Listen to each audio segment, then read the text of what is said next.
नमस्कार, आप देख रहे हैं प्राइम न्यूज और मैं हूं आपके साथ श्रुति अंगद। उत्तराखंड प्राइम में आप सभी का स्वागत है। बुलेटिन की करते हैं शुरुआत। यमुना घाटी में लगातार देर रात से हो रही बारिश अब मुसीबत बनती जा रही है। उत्तरकाशी के नगर पालिका के वार्ड नंबर 5 में एक पैदल मार्ग धंस गया है, जिसका ये वीडियो भी अब वायरल है, जिससे इलाके में दहशत का माहौल है। तेज बारिश के चलते मार्ग के नीचे का हिस्सा पूरी तरह से खोखला हो चुका है और वहां लगातार भूस्खलन हो रहा है। इस वजह से मार्ग से सटे 2 से 3 मकानों को गंभीर खतरा पैदा हो गया है। स्थानीय लोगों में खौफ का मंजर है और प्रशासन से त्वरित राहत और अस्थायी समाधान की मांग की गई है।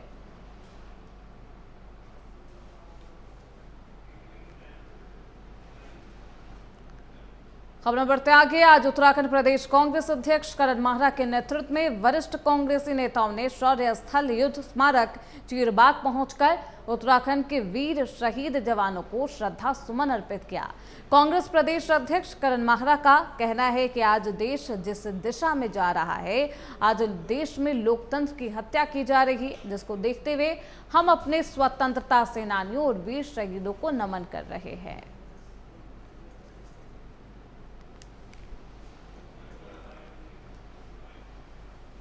देखिए, जिस तरीके के हालात हैं उसमें आवश्यक है हम अपने स्वतंत्रता संग्राम सेनानियों को, वीर फौजियों को, जिन्होंने इस देश के लिए साथ दी, उनको याद करें। क्योंकि अंदर से एक ऐसी भावना आ रही है कि देश कहाँ जा रहा है। जिन्होंने अपनी जानें दी इस देश के लिए, उस देश को के अच्छे के लिए उन्होंने जानें दी, हमारे लिए उन्होंने अपनी जानें दी, इस देश की सुरक्षा के लिए जाने। और जो देश के अंदर बैठे हुए गद्दार हैं, वो देश के संग क्या कर रहे हैं? लोकतंत्र को खतरा आज हो गया, संविधान को खतरा हो गया है, चुनाव जैसे नहीं रहे हैं। तो इसलिए हम आए, हमने उनको श्रद्धांजलि दी है। अब हम गवर्नर साहब के पास जा रहे हैं अपनी गुहार लगा। वहीं बद्रीनाथ में चल रहे जन आंदोलन का संज्ञान लेने स्थानीय विधायक बद्रीनाथ लखपत बटौला पहुंचे। बता दें कि समाज, होटल कारोबारी और स्थानीय लोग 13 दिन से स्थानीय मांगों को लेकर प्रदर्शन कर रहे हैं। वहीं इस दौरान स्थानीय विधायक ने बद्रीनाथ धाम के दर्शन भी किए। साथ ही इस दौरान उन्होंने मीडिया से बातचीत की और स्थानीय लोगों की मांगों को मुख्यमंत्री के सामने रखने का आश्वासन भी दिया।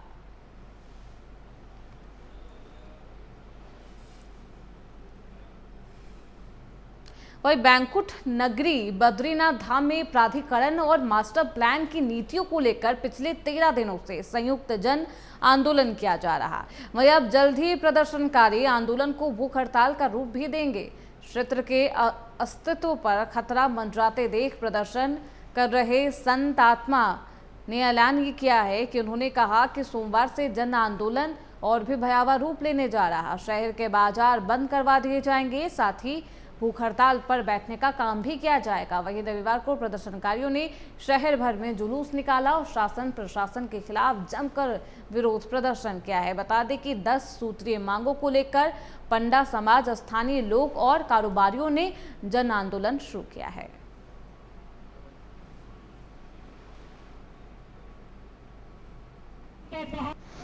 जय बद्री विशाल की जय।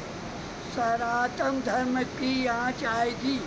स्वामी आत्मानंद जी महाराज शंकराचार्य की गद्दी, दो गद्दी एक नहीं है, ये मेरी 2 गद्दी है।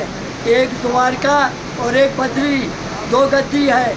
स्वामी आत्मानंद जी आज 97 साल की उम्र में जो सनातन धर्म में आँच आएगी, तो ही उत्तराखंड का ये पहला आदमी है कि आप रक्षण पहला करेगा। जय बद्री विशाल की जय। वहीं नैनीताल जिला पंचायत चुनाव के दौरान हुए बवाल और उस पर जारी आरोप प्रत्यारोप पर उत्तराखंड के पूर्व मुख्यमंत्री रमेश पोखरियाल निशंक का बयान भी सामने आया। निशंक ने कहा कि उन्होंने भी वायरल वीडियो देखा है, सुना है, जिसमें प्रदेश अध्यक्ष पर आरोप लगाए जा रहे। उन्होंने साफ कहा कि वह तो सामान्य रूप से घूमने गए थे, लेकिन बाद में उन्होंने अपहरण के आरोप की जानकारी मिली। निशंक ने विपक्ष पर निशाना साधते हुए कहा कि लोग खुलेआम आराम से घूम रहे हैं, ये सब राजनीति से प्रेरित होकर किया गया। अब कांग्रेस की पोल खुल चुकी है और सच जनता के सामने है।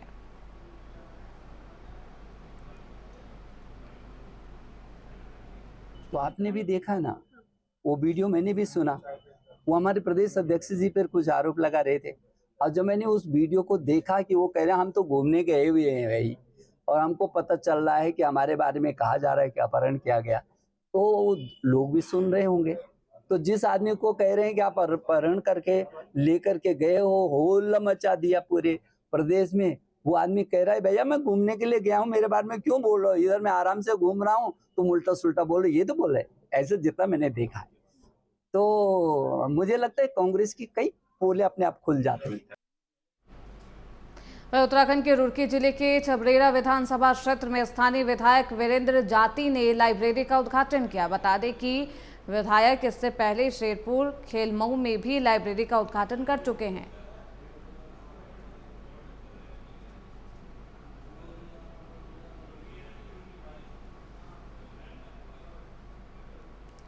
खबरें बढ़ते आगे। उत्तराखंड में भारी बारिश के चलते हालात चुनौतीपूर्ण बनती जा रही है। धराली की आपदा से अब भी राज्य पूरी तरह से उभरा नहीं है। इधर लगातार बारिश के चलते 8 अन्य जिलों में बाढ़ का कहर अब लोगों पर टूट पड़ा है। देहरादून में बारिश का सिलसिला लगातार जारी है। ऐसे में उत्तराखंड के आपातकालीन परिचालन केंद्र ने देहरादून, बागेश्वर, चमोली, चंपावत, पिथौरागढ़, रुद्रप्रयाग, टिहरी और उत्तरकाशी जिलों के जिलाधिकारियों को अपने अपने जिलों में भारी बारिश के कारण जल भराव और बाढ़ के खतरे की आशंका के मद्देनजर सावधानी बरतने की सलाह दे डाली है। वहीं रुड़की में हो रही भारी बारिश से लोग अपने घरों में बंद है। लोगों को काफी परेशानी हो रही है। जल भराव से भी लोग बेहद परेशान है। लोगों को आवाजाही करने में भी दिक्कत हो रही है। तो देख सकते हैं बारिश की वजह से लोगों की परेशानी कितनी ज़्यादा बढ़ गई है। ऐसे में बाजारों में भी सन्नाटा पसरा हुआ है। खबरें बढ़ते आगे। उत्तराखंड में भारी बारिश का दौर लगातार जारी है। वहीं राजधानी देहरादून में लगातार हो रही भारी बारिश से रिस्पना नदी का जलस्तर काफी बढ़ गया है। रिस्पना नदी के उफान पर आने के कारण आसपास के इलाकों में पानी भरने की स्थिति बन गई है। सुरक्षा के लिहाज से कई घरों के लोग बाहर निकलने को मजबूर हो चले हैं। प्रशासन ने अलर्ट जारी किया है। निचले इलाकों में रहने वाले लोगों से सतर्क रहने की अपील भी की गई है। तो आप देख सकते हैं नदी का जलस्तर कितना बढ़ गया है। ऐसे में जो निचले इलाके में निवास कर रहे हैं उनसे भी प्रशासन अपील कर रहा है कि वो सुरक्षित स्थान पर चले जाए।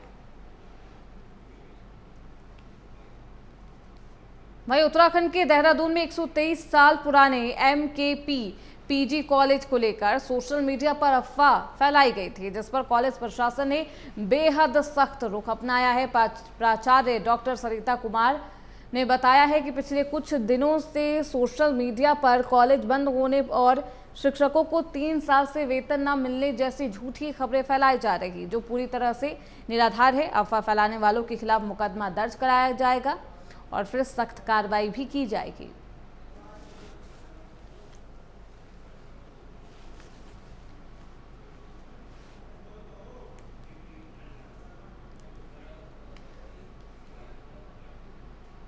वहीं उत्तराखंड के सितारगंज में मुस्लिम समाज ने सादगी के साथ चिल्लम का त्योहार मनाया है। इस अवसर पर मुख्य बाजार से ताजिए निकाले गए। वहीं इस दौरान ताजिए के ऊपर तिरंगा भी देखने को मिला, जो आकर्षण का केंद्र बना रहा।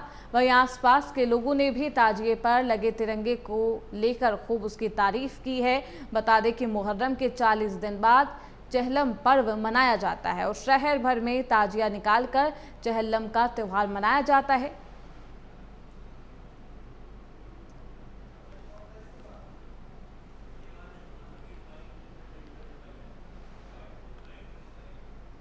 देखिएगा, इसकी मान्यता तो पूर्व जन्मों से ही इसकी मान्यता है। बलराम जी का मंदिर है, बलभद्र जी की इसकी पूजा हर वर्ष जो है यही 16 और 17 अगस्त को संक्रांति के रूप में मानी जाती है। और इसकी मान्यता इतनी है कि हर आदमी जो है अपने पूरे वर्ष के लिए यहाँ पे आके अपने बच्चों के लिए, अपने सारी घर की सारी मनोकामनाओं को पूर्ण करने के लिए आदमी यहाँ आता है। खबरों में बढ़ते आगे। मुख्यमंत्री पुष्कर सिंह धामी की अध्यक्षता में आज राज्य सचिवालय में उत्तराखंड कैबिनेट की बैठक संपन्न हुई है। बैठक में 19 अगस्त से भराड़ीसेन विधानसभा में आयोजित मॉनसून सत्र में पेश होने वाले विधेयक और अध्यादेश के प्रस्ताव रखे गए। बैठक में ये फैसला लिया गया है कि प्रदेश में उत्तराखंड अल्पसंख्यक शिक्षा प्राधिकरण का गठन किया जाएगा। इसके लिए विधानसभा सत्र में उत्तराखंड अल्पसंख्यक शैक्षिक संस्थान अधिनियम 2025 विधेयक लाया जाना है। अभी तक अल्पसंख्यक शैक्षिक संस्थान का दर्जा केवल मुस्लिम समुदाय को ही मिलता था। प्रस्तावित विधेयक के अंतर्गत अब अन्य अल्पसंख्यक समुदाय जैसे कि सिख, जैन, ईसाई, बौद्ध और पारसी को भी ये सुविधाएं मिलेंगी। ये देश का पहला ऐसा अधिनियम होगा जिसका उद्देश्य राज्य में अल्पसंख्यक समुदाय द्वारा स्थापित शैक्षिक संस्थानों को मान्यता प्रदान करने के लिए पारदर्शी प्रक्रिया स्थापित करना है। तो बेहद अहम फैसले लिए गए हैं। कैबिनेट की बैठक में 5 प्रस्तावों पर भी मुहर लगी है। कैबिनेट की बेहद अहम बैठक, मॉनसून सत्र में कौन कौन से विधेयक विधानसभा के पटल पर रखे जाएंगे, इस पर चर्चा की गई है। साथ ही साथ कई अध्यादेशों को भी पारित किया जाएगा। तो बैठक की पहली तस्वीरें हम आपको दिखा रहे हैं जिसमें मुख्यमंत्री पुष्कर सिंह धामी पहुंचते हैं। बैठक में कई प्रस्तावों को मंजूरी दी गई है। इन तमाम प्रस्तावों को विधानसभा के पटल पर रखा जाना है। सत्र आरंभ होगा 19 तारीख से, जयसेन का सत्र होगा। कई विधेयक है सब पर आपको, और विधेयकों को लेकर के सदन में चर्चा होगी, सरकार उनके पटल पर रखेगी। और साथ साथ जो कई प्रत्यावेदन है उनको भी पटल पर रखने का काम किया जाएगा।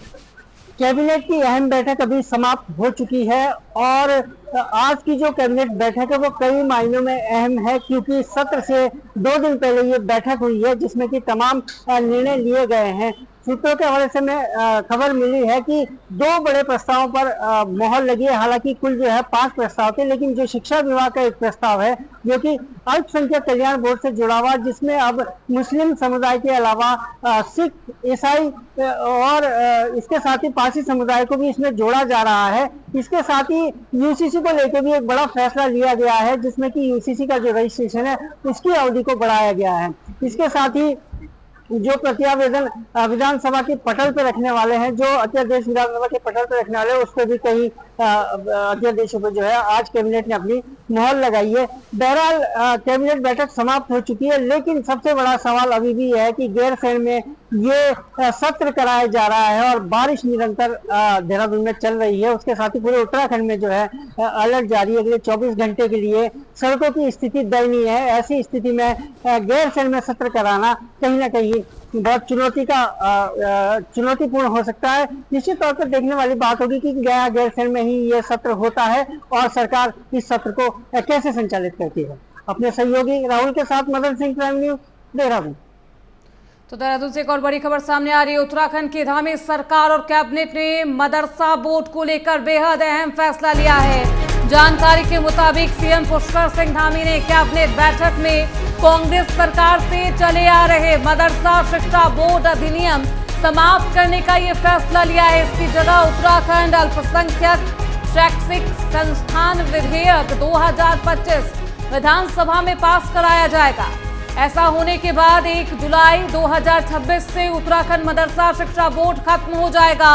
वहीं नए प्रस्ताव के तहत मुस्लिम समेत सिख, ईसाई, जैन, पारसी समेत अन्य धर्मों को भी इसमें जोड़कर लाभ दिया जाएगा। जानकारी के मुताबिक आपको ये भी बता दें कि उत्तराखंड मदरसा शिक्षा बोर्ड के तहत फिलहाल प्रदेश में 452 मदरसे रजिस्टर्ड है। धामी कैबिनेट की बैठक में उत्तराखंड अल्पसंख्यक शैक्षिक संस्थान विधेयक 2025 को लेकर सहमति भी बन गई है।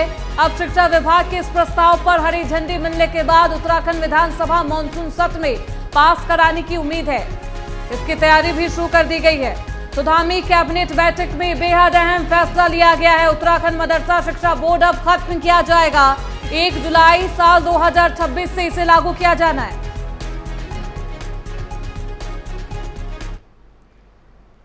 खबरों बढ़ते आगे। 19 अगस्त से शुरू होगा उत्तराखंड विधानसभा का मॉनसून सत्र। 19 अगस्त से 22 अगस्त तक ये मॉनसून सत्र चलेगा। उत्तराखंड के गैरसैंण में होगा विधानसभा का मॉनसून सत्र। ई-नोवा पोर्टल से सत्र की कार्यवाही ऑनलाइन की जाएगी। रितु खंडूरी ने ये बयान दिया है।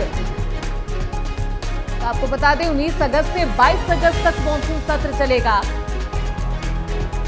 ग्रीष्मकालीन राजधानी गैरसैंण में मॉनसून सत्र का आयोजन किया जाएगा। इसके लिए विपक्षी पार्टियां अब अपनी तैयारी में जुट गई है।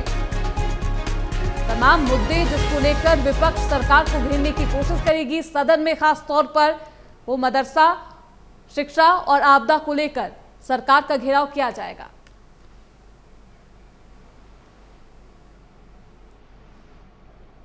से 22 खिलाड़ी सैंड गैरसैंड में सत्र जा रहा है। वहाँ पर भी अब हम नेवा के माध्यम से ही कार्य करेंगे। इसका मतलब हम डिजिटाइज वहाँ भी होगा।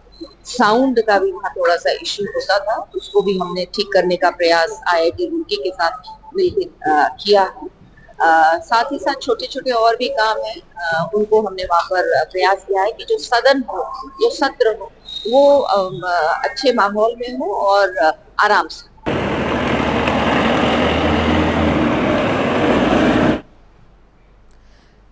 तो वही पौड़ी में कांग्रेस कार्यकर्ताओं ने कैंडल मार्च निकाला है। उन्होंने केंद्र सरकार पर चुनाव के दौरान वोट चोरी करने का आरोप लगाया। उन्होंने प्रधानमंत्री मोदी से गद्दी छोड़ने की भी मांग की है। कांग्रेस कार्यालय के पास से शुरू हुआ कैंडल मार्च कलेक्ट्रेट के पास हेमती नंदन बहुगुणा मूर्ति स्थल पर समाप्त होता है। मतदाता सूची में हेराफेरी और चुनाव में धोखाधड़ी का आरोप लगाते हुए कांग्रेस कार्यकर्ताओं ने वोट चोर गद्दी छोड़ के नारे भी लगाए। कांग्रेस के AICC सदस्य राजपाल बिष्ट ने कहा कि बीजेपी गुंडागर्दी और धोखे से राज्यों में सरकार बना रही है। कांग्रेस जिलाध्यक्ष विनोद नेगी ने कहा कि देश के लोकतांत्रिक व्यवस्था में वोट का अधिकार दिया गया है ताकि देश की जनता अपनी सरकार अपनी मर्जी से चुन सके। इस मौके पर नगर अध्यक्ष भरत सिंह रावत, जिला अध्यक्ष युवा कांग्रेस मोहित सिंह, प्रदेश उपाध्यक्ष आशीष नेगी, प्रदेश महासचिव NSUI अंकित सुंदरियाल, ब्लॉक अध्यक्ष कोट विजय दर्शन बिष्ट, जिला अध्यक्ष अनुसूचित जाति विभाग श्रीकांत, रघुवीर सिंह रावत, तसल्लिम जावेद, डॉक्टर शिलास आदि की मौजूदगी भी रही। देखिए, कुछ दिन पहले आपने देखा होगा कि हमारे जो लोकप्रिय नेता हैं, लोकसभा में विपक्ष के नेता हैं आदरणीय राहुल गांधी जी, उनके द्वारा जिस तरह से सोशल मीडिया पर जो है पूरा ब्यौरा दिया गया था वोट चोरी के मामले में, आपने देखा होगा कि देश में जिस तरह से वर्तमान सरकार लगातार, मैं ये कहूँगा कि चुनाव आयोग जिस स्थिति में इस समय देश में है, एक देश के लिए स्वतंत्र चुनाव और एक न्यायप्रिय चुनाव कराने के लिए चुनाव आयोग का बहुत बड़ा रोल होता है। और चुनाव आयोग ही अगर किसी सरकार विशेष की गोद में बैठ जाए, किसी सरकार विशेष के हित में काम करे, तो मैं समझता हूँ कि फिर देश में गतिरोध होना बहुत मुमकिन है। कैंडल मार्च आपके संज्ञान में है, पूरे देश के संज्ञान में है कि भाजपा जो हमारी लोकतांत्रिक संस्थाएं हैं उनका जिस तरह से मिसयूज कर रही है, दुरुपयोग कर रही है और उनको अपने अधीन कर करके काम करवा रही है।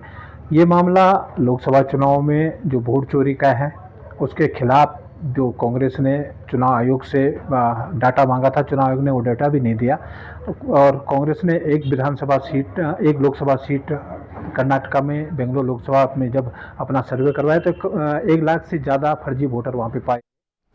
वहीं उत्तराखंड के लोहाघाट में पूरन सिंह फरत्याल के होटल पर बिना सूचना दिए चंपावत पुलिस छापा मारने पहुंचती है। पुलिस के होटल में छापा मारने की सूचना मिलने पर पूर्व विधायक अपने होटल पहुंचे और पूरन सिंह ने पुलिस टीम पर भी इस तरीके से नाराजगी जताई है। उन्होंने कहा कि अगर पुलिस को छापेमारी करनी है तो नियम कानून के तहत करना होगा, लिखित आदेश लेकर आइए, उसके बाद पुलिस अपनी कार्रवाई कर सकती है। जानकारी के लिए आपको बता दें, पुलिस शिक्षक नेता के घर हुए हमले के मामले में आरोपी बनाए गए लोगों को ढूंढने यहां पहुंची थी।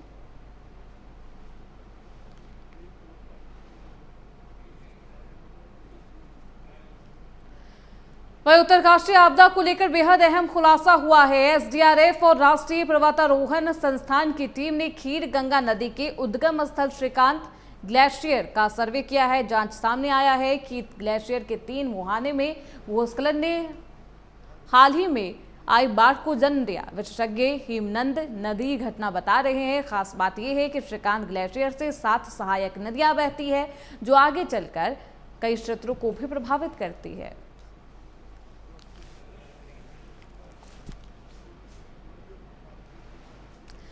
तो फिलहाल इसी के साथ इस बुलेटिन में बस इतना ही। खबरों का सिलसिला लगातार जारी है, आप देखते रहिए प्राइम न्यूज।